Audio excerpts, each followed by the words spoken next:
physiologiquement. 3 courbures, une courbure ici lombaire, une courbure dorsale qui est une syphose et de nouveau une courbure cervicale. Et l'image de tout ça, c'est une verticale qui est la plus juste possible. Et c'est sur cette verticale que vont se situer les désagréments possibles dans les mouvements de tous les jours. La personne se retrouve assise ici au bureau. Imaginons que le bureau est ici, début du bureau là. Si vous avez la main sur l'ordi, vous êtes en train de travailler toute la journée, on est déjà dans une situation mécanique ici qui est déjà sollicitante.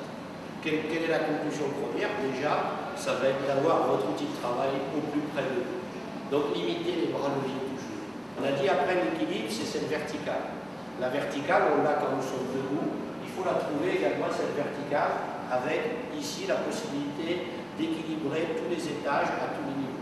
Pour cela, par exemple, on va essayer de demander à la personne d'aller rechercher à arrondir cette courbure en s'affaissant, basculer le bassin en avant, s'affaisser en soufflant, en rentrant son ventre, jusqu'à ressentir une seule et même courbure, la syphose.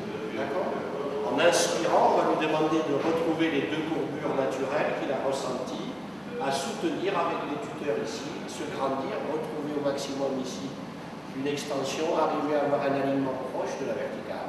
Je souffle, j'arrondis, j'écroule ma colonne vertébrale, où j'inspire et je recrée doucement, et le ballon va nous accompagner très simplement dans ce petit jeu mécanique pour faire ressentir aux gens déjà la mobilité de chacun de ces états.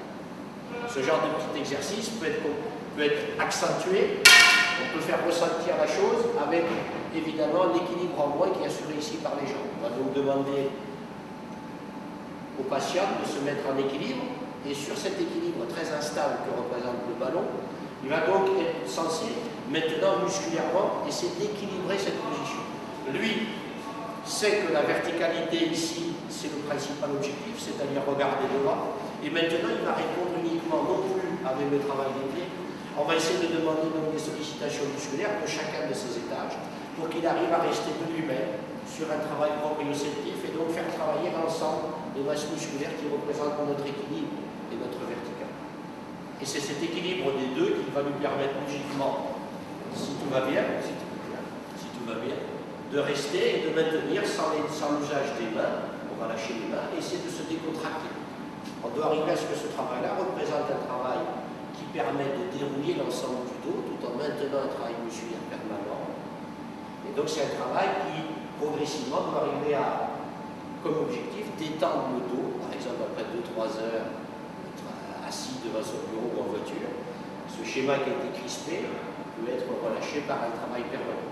Dès l'instant où la personne s'arrête de travailler, ne fait plus rien, la chute, ou tout du moins le déséquilibre, sera inévitable.